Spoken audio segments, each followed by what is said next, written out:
निर्गमन 32 उसकी 1 आयत से लेके जब आप 35 आयत तक पूरा बाब पढ़ते हैं तो उसमें लिखा, जब मूसा परमेश्वर की हुजूरी में था और उसे देर होने लगी क्योंकि वो पहाड़ पर परमेश्वर से बात कर रहा था, और नीचे जो लोग थे जब मूसा को आने में देर होने लगी, उन्होंने हारून को कहा कि हमें परमेश्वर पर यकीन नहीं है कि अब हमारे लिए तू एक बछड़ा बना और वो हमारी अगुवाई करेगा।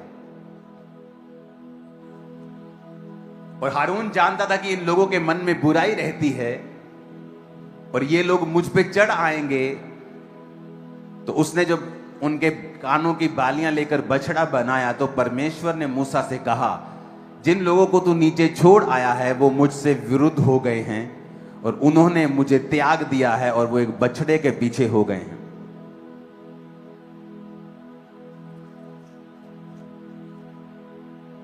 आठ आयत में लिखा है, जिस मार्ग पर चलने की आज्ञा मैंने उनको दी थी उसे झटपट छोड़कर उन्होंने बछड़ा ढालकर बना लिया और उसको दंडवत किया और उसके लिए बलिदान चढ़ाया और ये कहा, इस्राएलियों तुम्हारा ईश्वर जो तुम्हें मिस्र देश से छुड़ा ले आया है वो यही है।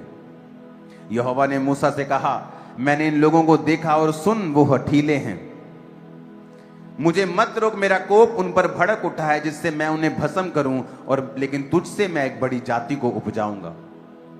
बाइबल कहती परमेश्वर ने ठान लिया कि मैं इन्हें खत्म कर दूंगा। और फिर मूसा ने परमेश्वर से वाद विवाद किया और कहा कि वो लोग क्या सोचेंगे मिस्र के, जिनसे तू इन्हें छुड़ा कर लेके आया है, कि तू इन्हें इसलिए लेके आया है कि तू जंगल में इसका नाश कर दे और तेरी महिमा नहीं होगी। और वो परमेश्वर से वाद विवाद करता रहा और परमेश्वर को मनाया कि तू इनका नाश मत कर। और परमेश्वर ने कहा, अब मैं इनके बीच में होकर नहीं चलूंगा।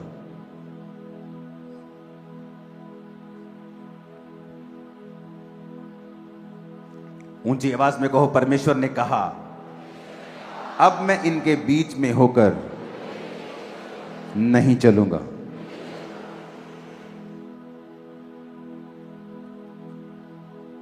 तैतीस बाब में लिखा है 1 आयत में, यहोवा ने मूसा से कहा, तू उन लोगों को जिन्हें मिस्र देश से छुड़ा लाया है संग लेकर उस देश को जा जिसे मैंने अब्राहम, इसहाक और याकूब से शपथ खाकर कहा था वो तुम्हारे वंश को दूंगा। मैं तेरे आगे आगे दूत भेजूंगा जो कनानी, एमोरी, हित्ती, परिज्जी, हिब्बी, यबूसी लोगों को बरबस निकाल देगा। तुम लोग उस देश के हो जाओ जिसमें दूध और मधु की धारा बहती है, परंतु तुम हठीले हो, इस कारण मैं तुम्हारे बीच में होकर ना चलूंगा, ऐसा ना हो कि मैं मार्ग में तुम्हारा अंत कर डालूं। ये बुरा समाचार सुनकर वे लोग विलाप करने लगे और कोई अपने गहने पहने हुए ना रहा, क्योंकि यहोवा ने मूसा से कह दिया था, इस्राएलियों को मेरा ये वचन सुना, तुम लोग हठीले हो, यदि मैं पल भर के लिए भी तुम्हारे बीच होकर चलूं तो तुम्हारा अंत कर डालूंगा। इसलिए तुम अपने अपने अंगों से गहने उतार दो कि मैं जान लूं कि तुम्हारे साथ क्या करना चाहिए। इसलिए इस्राएली होरेब पर्वत से लेकर आगे को अपने गहने उतारे रहे। गहने रिप्रेजेंट करते हैं यहां पर गहनों को नहीं, बल्कि एक ग्लोरी को, एक महिमा को। और परमेश्वर कहता है कि जब तक तुम मेरी हजूरी में थे मैं तुझे ग्लोरियस करूंगा।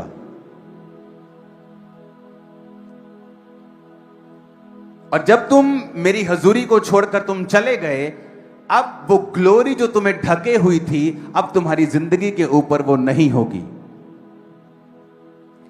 बहुत से पास्टर्स जब सेवकाई को शुरू करते हैं और पाप में गिर जाते हैं, क्योंकि उन्हें ऐसा लगता है कि अगर हीलिंग होती जा रही है तो परमेश्वर उनके संग है, बल्कि उन्हें यह नहीं मालूम कि हीलिंग का एक वरदान है जो बिना पश्चाताप के आपकी लाइफ में रह सकता है। ये गिफ्ट है, ये ऐसा वरदान है कि एक आदमी गिरा हुआ रहकर भी अपने हीलिंग के वरदान को यूज कर सकता है। इसका मतलब ये नहीं है कि उसके संग परमेश्वर है।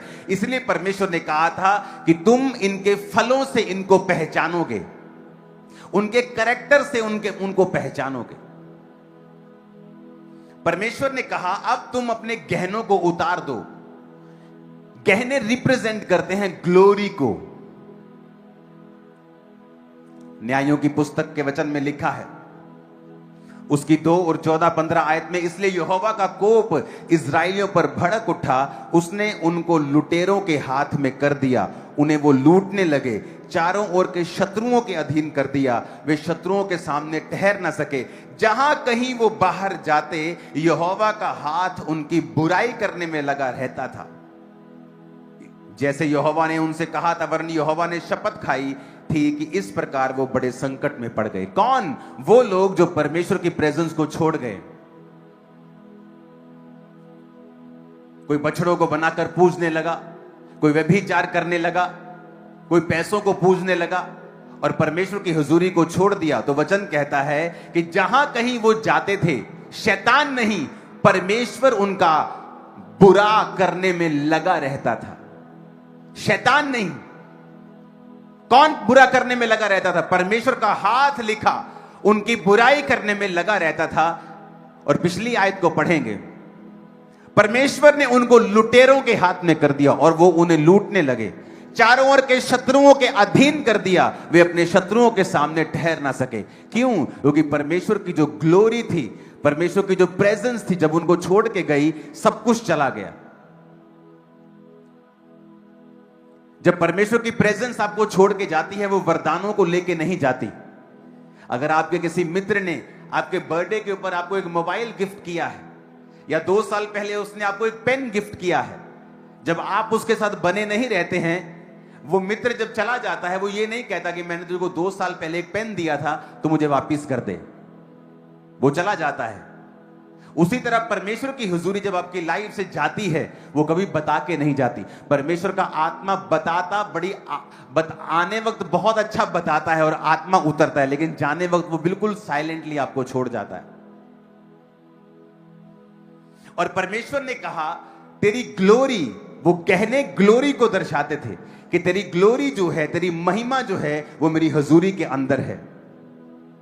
जैसे ही तू मेरी हुजूरी को छोड़ेगा, तेरी लाइफ की ग्लोरी जो है वो खत्म हो जाएगी। तू उसी घर में रहेगा, वही कार चलाएगा, वही आशीष तेरी जिंदगी में फिजिकल होगी, लेकिन परमेश्वर की ग्लोरी और सुरक्षा तेरी लाइफ में कभी नहीं होगी। और फिर एक अटैक होता है और खत्म हो जाता सब कुछ, क्योंकि तुमने मौका दिया शैतान को, तुमने मौका दिया अपने शरीर को कि तुम शरीर के अनुसार चले, और परमेश्वर की हुजूरी को नाराज किया। और परमेश्वर की हुजूरी जब तुम्हारी जिंदगी से गई, तब सुरक्षा भी गई साथ में। जब परमेश्वर की प्रेजेंस तुम्हारी लाइफ से गई, तो परमेश्वर ने कहा, मैंने फिर उन्हें शत्रुओं के अधीन कर दिया। परमेश्वर का हाथ उनकी बुराई करने में लगा रहता था। जब पास्टर्स यहां आते हैं कि हमें सेवकाई में बढ़ना है, तो मैं उन्हें यह बताता हूं कि बढ़ने से पहले हमें यह देखना है कि हमें परमेश्वर में बने कैसे रहना है। हमें उसकी प्रेजेंस में बने रहना है। बढ़ना कम होना ये बाद की बात है, ये नेक्स्ट पॉइंट है, ये नेक्स्ट स्टेप है। फर्स्ट स्टेप है परमेश्वर की प्रेजेंस में बने रहना, उसके साथ वफादार रहना। चाहे तुम्हारे पास कम हो, चाहे तुम्हारे पास ज्यादा हो, परमेश्वर की हुजूरी को अपने आप से अलग होने नहीं देना। यहां पर इस्राएलियों ने गलती की और परमेश्वर की प्रेजेंस से हट गए, और परमेश्वर ने कहा, तुम अपने गहनों को पहने हुए मत रहो, क्योंकि वो गहने परमेश्वर की ग्लोरी को रिप्रेजेंट करते थे। वो ग्लोरी नहीं थी, लेकिन परमेश्वर ने दिखा रहा था कि जब तुम मेरे साथ फेथफुल नहीं रहोगे, तुम्हारी लाइफ पर की जो ग्लोरी है, मैं उसे उड़ा दूंगा। वो आशीष बनी रह सकती है कुछ देर के लिए, वो गिफ्ट बना रह सकता है कुछ देर के लिए, लेकिन अगर ग्लोरी, अगर महिमा, अगर हुजूरी आपकी लाइफ में परमेश्वर की नहीं है, तो वो सारी चीजें टेम्परेरी हैं। कभी भी कुछ भी हो सकता है। आप गाड़ी में जा रहे हैं जिसकी कोई इंश्योरेंस नहीं है, जब तक चलेगी चलेगी, जिस दिन एक्सीडेंट हो गया आप कोई क्लेम नहीं कर सकते। और परमेश्वर की प्रेजेंस के बिना जीने वाला व्यक्ति उसी गाड़ी के ऑनर के समान है जिसने अपने गाड़ी की इंश्योरेंस नहीं करवाई, और कभी भी कुछ भी घटेगा तो वो कवर भी नहीं कर पाएगा, वो कभी कवर नहीं कर पाएगा, और परमेश्वर उसको बेइज्जत करेगा, क्योंकि परमेश्वर ने कहा, तुमने मेरी महिमा को त्याग दिया, अब मैं भी तुम्हें त्याग दूंगा। और परमेश्वर मूसा से कह रहा था कि अब मैं इनको खत्म कर दूंगा, लेकिन तुझसे बड़ी जाति बनाऊंगा, क्योंकि तू मेरी ग्लोरी से प्यार करता है। वचन कहता है जब परमेश्वर से मूसा ने प्रार्थना की, परमेश्वर मुझे अपना तेज दिखा, तो वचन में लिखा है मूसा पर परमेश्वर ने अपनी गति को प्रकट किया और इजरायलियों के ऊपर अपने कामों को प्रकट किया। इजरायली बोलते थे कौन सा मिरेकल होने वाला है। परमेश्वर हमें पानी चाहिए, मीट चाहिए, सुरक्षा चाहिए, चमत्कार चाहिए, और परमेश्वर का दास मूसा कहता था परमेश्वर मुझे अपनी ग्लोरी दिखा, मुझे अपनी महिमा दिखा, मैं तुझे देखना चाहता हूं, तेरी हजूरी में रहना चाहता हूं। इस दुनिया की सबसे बेस्ट प्रोटेक्शन है खुदाबंद की प्रेजेंस। अगर आप उसमें रहेंगे शैतान आपको कभी टच नहीं कर पाएगा, आप जहां मर्जी रहें। और जैसे जैसे आप परमेश्वर की हजूरी में अपने समय को बिताते जाएंगे, और जब भी आप परमेश्वर की हुजूरी से बाहर आएंगे, आपको डर घेरेगा। उसी समय आपको डर लगेगा, आपको फियर होगा, आपको डर लगेगा, आपको दुनिया की वो चीजें सताने लगेंगी, आपको शैतान सताने लगेगा, आपको डर सताने लगेगा, आपको अटैक सताने लगेगा। लेकिन जैसे ही आप फिर से अपनी लाइफ को डेडिकेट करेंगे और परमेश्वर की प्रेजेंस में चले जाएंगे, वो डर फिर फिनिश हो जाएगा, क्योंकि परमेश्वर की उपस्थिति में फिर डर नहीं है। वचन कहता है कि धर्मी राइचियस पर्सन बोल्ड होगा, लॉयन की तरह, शेर की तरह वो निडर होगा। इसीलिए कई बार जब मेरी जिंदगी में बहुत सारी बीमारियां होती थी और वो मुझे डराती थी और शैतान डराता था, और मैं बहुत ज्यादा कोई प्रार्थना करने वाला इंसान नहीं था, पौना घंटा 1 घंटा मेरी प्रार्थना होती थी मसीह के पहले साल। और जब परमेश्वर की आत्मा ने मुझे मेहनत करने के लिए बोला और मैं उसकी प्रेजेंस में रहने लगा, बीमारी चेंज नहीं हुई। समझना ध्यान से, बीमारी नहीं बदली, उसकी पोजीशन वही रही, लेकिन अब मुझे वो बीमारी भय नहीं देती थी। अब मुझे वो ट्रबल जो था, मेरी जिंदगी की वो भारी मुसीबत जो थी, अब मुझे डिप्रेशन नहीं देती थी। वो पीस मेरे मन के अंदर आ गया था कि परमेश्वर मेरे संग है, और उस हजूरी में मैं चला, उस प्रेजेंस में मैं चला, और एक दिन वो बीमारी भी गई, वो दुख भी गया, वो डिप्रेशन भी गया, सब कुछ चला गया, वो सब शैतानी था जो।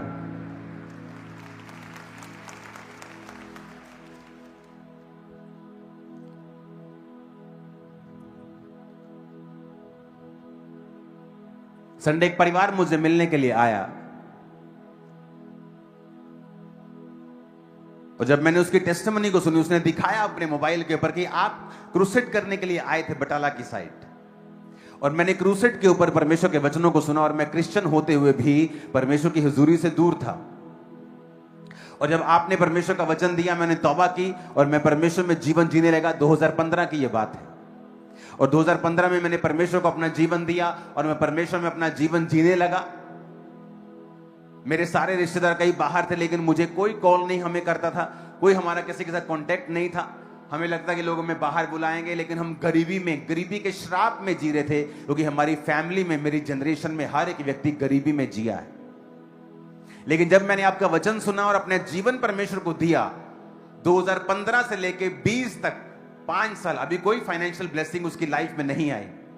जस्ट वो परमेश्वर में बढ़ा, आत्मा में बढ़ा, प्रेजेंस में बढ़ा, वचन को सुनता रहा, अपनी स्पिरिचुअल लाइफ में ग्रो किया उसने। जब कोविड आया और दुनिया के बिजनेस मरने लगे, परमेश्वर ने उससे कहा तू बिजनेस शुरू करेगा, और उस बिजनेस को उसने शुरू किया। और मैं उसकी इनकम यहां पे आपको अनाउंस नहीं कर सकता। अमेरिका की इनकम गरीब लगेगी उसके सामने, मैं आपको बता रहा हूं। जिसके लिए एक्चुअल में आप धरती के ऊपर आए हैं, वो तब पूरा होता है जब आप उसकी प्रेजेंस में जीना शुरू करते हैं। सबको बताता है, सबको शैतान टेम्प्ट करता है, सबकी परीक्षा वो लेने की कोशिश करता है, लेकिन वही बचते हैं जो इन परीक्षाओं में गिरते नहीं और कामयाबी के साथ परमेश्वर के साथ खड़े रहते हैं, प्रार्थना नहीं छोड़ते। और वचन कहता है इजराइलियों में ये मिस्टेक थी कि वो बार बार परमेश्वर की परीक्षा करते थे। क्या तू हमें पानी देगा?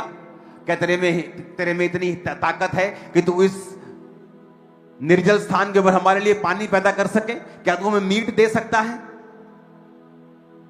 अलग अलग तरह से वो परमेश्वर की परीक्षा करते रहे, बार बार परमेश्वर से मिरेकल्स की डिमांड करते रहे। और मूसा जो था, चाहे वो मिरेकल्स करता था, लेकिन उसकी प्रेयर थी, परमेश्वर मुझे अपनी ग्लोरी दिखा, मुझे अपना तेज दिखा, मुझे अपनी महिमा दिखा, मैं तेरी ग्लोरी में, तेरी महिमा में जीना चाहता हूं। बहुत सारे लोग थे, अगर आप बाइबल को पढ़ेंगे, जो उस समय इजरायली पुरनिये थे, बड़े कमाल कमाल के वहां पे वॉरियर्स थे, लेकिन देखो मूसा के बाद जो व्यक्ति मूसा के उस दर्शन को, प्रभु के उस दर्शन को कंटिन्यू करने के लिए चुना गया, वो वही व्यक्ति था जो मूसा के साथ परमेश्वर की प्रेजेंस में रहता था।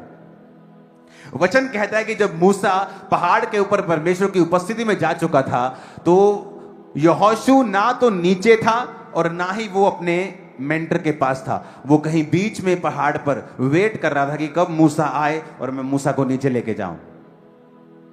और जब परमेश्वर मूसा से बात करता था तंबू में, तो जब तंबू से परमेश्वर मूसा बात करके उनकी बातें खत्म हो जाती थी और मूसा अपने घर चला जाता था, तो यहोशू उस तंबू को नहीं छोड़ता था और फिर यहोशू उस तंबू में रहता था।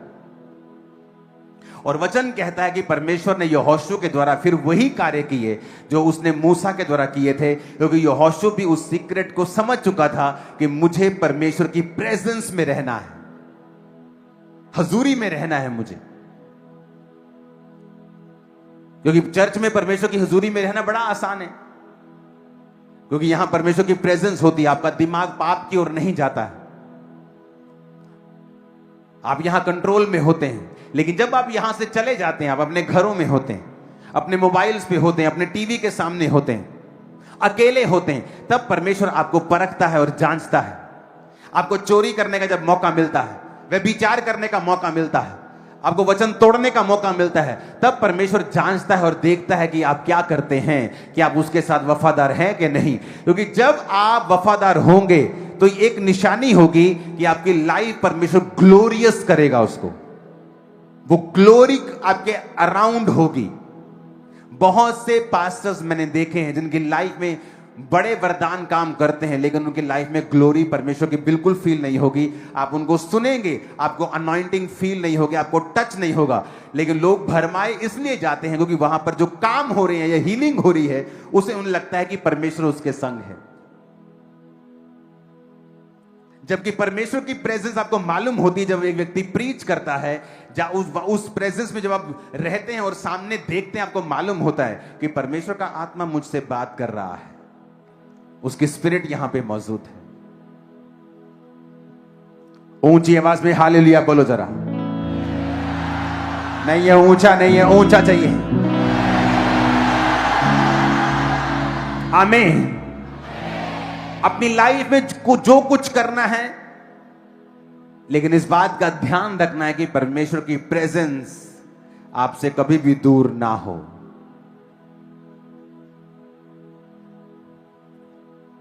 कभी भी दूर ना हो।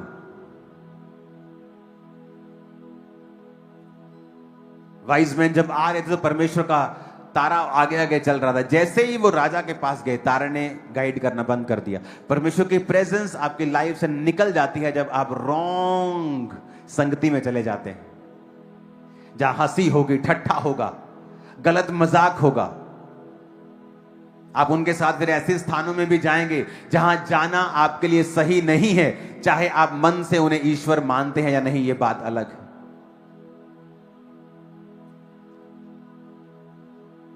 क्योंकि आप परमेश्वर की प्रेजेंस के कैरियर हैं, आप प्रेजेंस कैरियर हैं प्रभु के।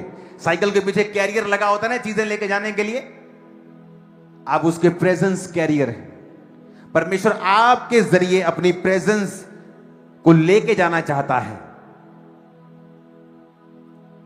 जब चर्च में प्रार्थना होती है, प्रभु की हुजूरी होती, ऐसा क्या हो गया कि 10 साल से डॉक्टर जो नहीं कर पाए, ट्यूब्स फट गई, इमरजेंसी में ऑपरेशन करने पड़े, अब ऐसा क्या हो गया कि मंडे कुछ हो जाए? ये पॉसिबल नहीं अगर उसकी प्रेजेंस हमारे बीच में ना हो तो। और वो चीजें ही साबित करती हैं कि परमेश्वर ने वचन दिया था।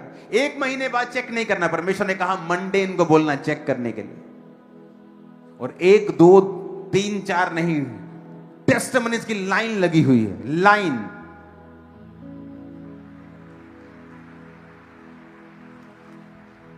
हालेलुया। क्योंकि परमेश्वर की प्रेजेंस को अगर आप संभाल के रखेंगे, और आप बहकेंगे नहीं, और रोज उसकी प्रेजेंस में आप जाएंगे, और वो ये मेक श्योर करेगा कि आपकी लाइफ को वो ग्लोरियस करता जाए। एवरी डे आप देखेंगे आपकी लाइफ बेहतर हो रही है, बेटर हो रही है, आपको आइडियाज आने शुरू हो जाएंगे। और जैसे ही आप परमेश्वर की प्रेजेंस से हट जाएंगे, आपके आइडियाज बंद हो जाएंगे, परमेश्वर आपसे बात करना बंद कर देगा।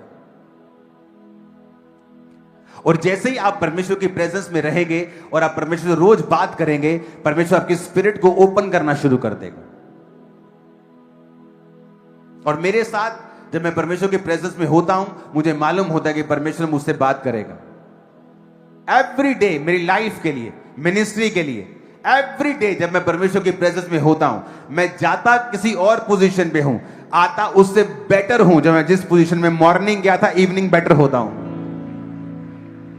और मैं रियलिटी आपको बता रहा हूं, अपनी पर्सनल लाइफ के लिए, अपनी सेवकाई के लिए, मेरे डिसीजंस, मेरी लाइफ, वो सिस्टम, वो देखने का नजरिया, वो सोचने का नजरिया चेंज होता है जब आप परमेश्वर की प्रेजेंस में जाते हैं। नहीं तो आप उसी पोजीशन पे जब स्टक कर जाते हैं। पास्टर्स के लिए ये और बुरा है, अगर आपकी सेवकाई एक पोजीशन पे आके स्टक कर जाए, ये पास्टर के लिए वेरी डेंजरस पोजीशन है। पास्टर्स का फेथ कम होता है जब वो स्टक हो जाते हैं, और जब उनका फेथ कम होता है, लोगों का फेथ कम होता है।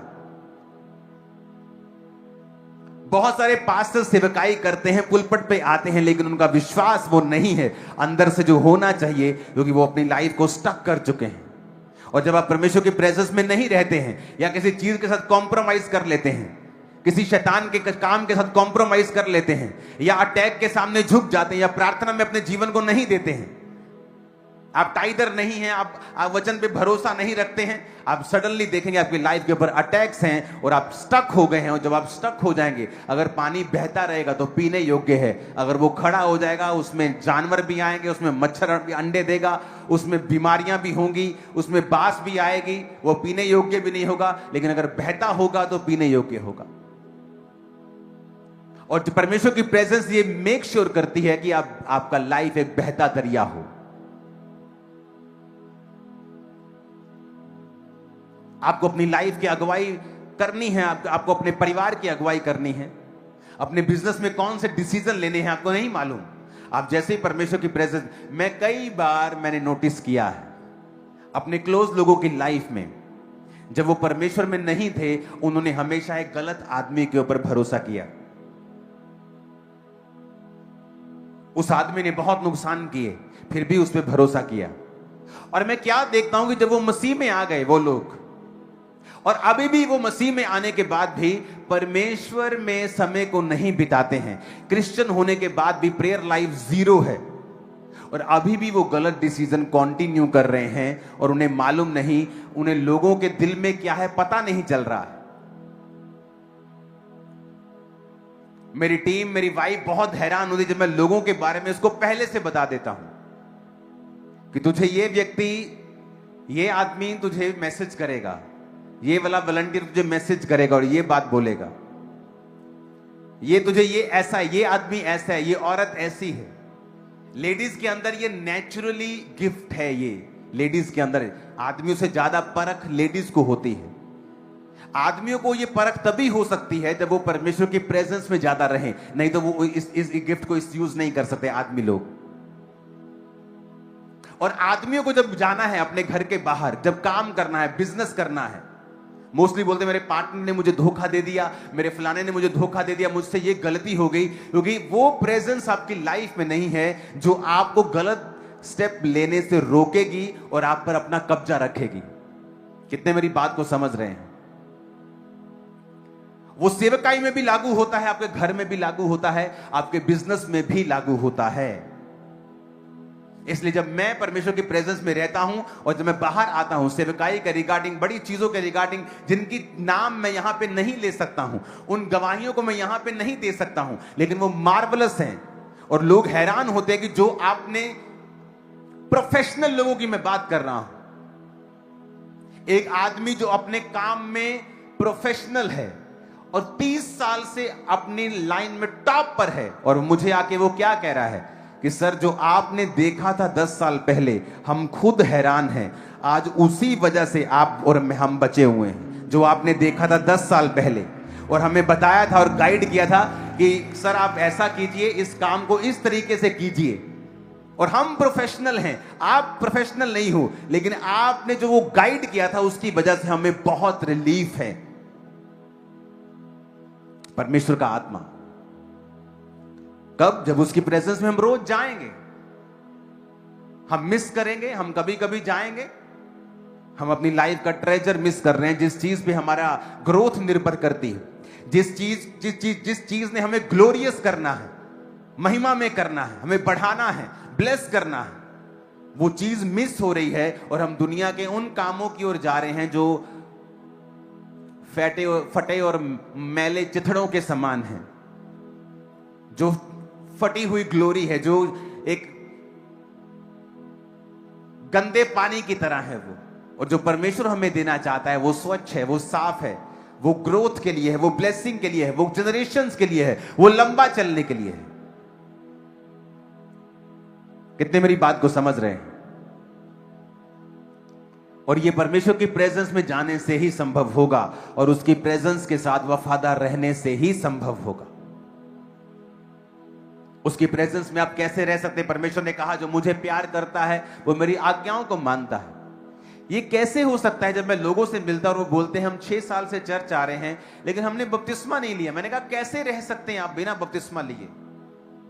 आप कैसे कह सकते हैं कि आप परमेश्वर की संतान हैं अगर आपने बपतिस्मा ही नहीं लिया अभी तक? मैं इसीलिए आशीषित हूं कि जब 16 अगस्त 2004 को मैं परमेश्वर में आया और हमें 1 महीने के अंदर बैप्टिज्म का पता चला, तो वहां संडे के संडे बैप्टिज्म नहीं होते थे। जब लोग इकट्ठे होते थे 20-30 तो 2-2 महीने बाद बैप्टिज्म होते थे। तो अगला महीना जब आया, अगस्त के बाद सितंबर के बाद अक्टूबर जब आया, मैं बैप्टाइज था अक्टूबर में।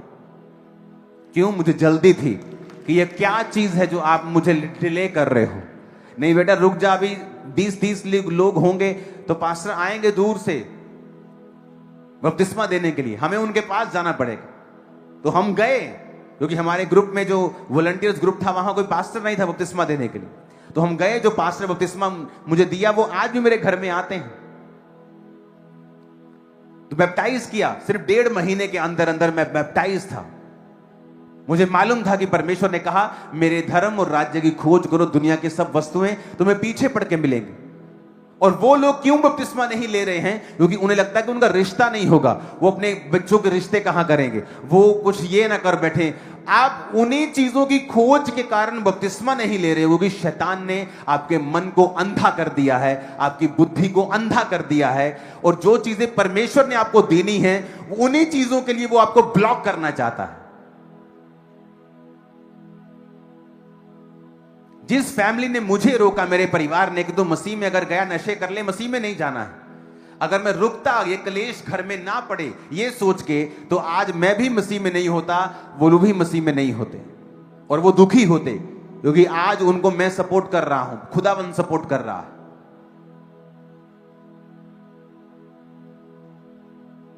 और शैतान, मैं तो हैरान हूं कि कैसे आपके दिलों में ये डालता है कि आप बपतिस्मा ना लें और अभी रुकें। किस चीज के लिए रुकना है? मुझसे कोई गलती ना हो जाए। ये एक फुलिश पॉइंट है। आप सारी उम्र कुछ ना कुछ छोटी मोटी गलती करते हैं। और मैंने रोजा 5 बजे खोलना था, मुझे 2 बजे खुल गया। आप सारी उम्र ऐसा कर सकते हैं, होता है लोगों से। लेकिन उसके राज्य में प्रवेश करने के लिए लिखा है, तो तू जब तक जल और आत्मा से नहीं जन्मेगा तो मेरे राज्य में प्रवेश नहीं कर सकता है। अगर आप प्रभु से प्यार करते हैं और उसकी हुजूरी से प्यार करते हैं, आप लिखे हुए वचन को मानेंगे। आप कैसे मिस कर सकते हैं प्रार्थना को? आप कैसे टाइट को मिस कर सकते हैं? आप कैसे अपने जीवन में पवित्रताई को मिस कर सकते हैं? आप कैसे सेवकाई को, आप कैसे मिनिस्ट्री को मिस कर सकते हैं? कैसे आप उसकी हुजूरी को मिस कर सकते हैं? अगर आप क्रिश्चियन हैं आप नहीं कर सकते। अगर आप उसकी हुजूरी से प्यार करते हैं, और आपको यह मालूम होना चाहिए कि मेरी लाइफ में जो ग्लोरी को लेके आने वाला है वो परमेश्वर ही है, सिर्फ उसकी हुजूरी है। वो आपकी मैरिज लाइफ में ग्लोरी हो, आपकी फिजिकल लाइफ में ग्लोरी हो, सेहत में हो, फाइनेंस में हो, सेवकाई में हो, हर तरफ से जब ग्लोरी आएगी तो वो परमेश्वर की प्रेजेंस के थ्रू आएगी। वो नहीं तो वो बनी नहीं रहेगी अगर वो प्रभु की प्रेजेंस के बिना आती है तो।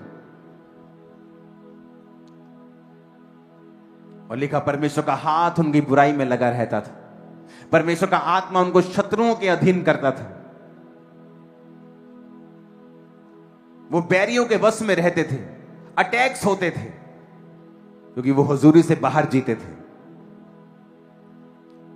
मेक श्योर आप बैप्टाइज हो अगली बड़ी मीटिंग में, और उसके बाद प्रभु भोज की मीटिंग में आप शामिल हो, परमेश्वर की हुजूरी के साथ आप वफादार हो, उसकी प्रेजेंस में रहने वाले हो, इस्राएलियों की तरह सिर्फ चमत्कार खोजने वाले ना हो, आप प्रभु को खोजने वाले हो और चमत्कार आपको फॉलो करेंगे, इसमें कोई शक नहीं। आमीन। मोस्टली पास्टर्स आते हैं कि जो मिरेकल्स आपके मिनिस्ट्री में होते हैं कैसे होते हैं। मैंने कहा मिरेकल्स के लिए बहुत कम प्रेयर करता हूं और घंटों में परमेश्वर की प्रेजेंस में रहना पसंद करता हूं, और यही सीक्रेट है और कोई सीक्रेट नहीं। उसकी प्रेजेंस में ही आपको ग्लोरियस होना है। जो ग्लोरी आपकी लाइफ में आएगी उसकी हुजूरी से ही वो निकलेगी। आपकी लाइफ आज से सेम ना रहे, आप खुदावंद की ग्लोरी के साथ आज से फेथफुल रह सके, उसकी प्रेजेंस में रह सके।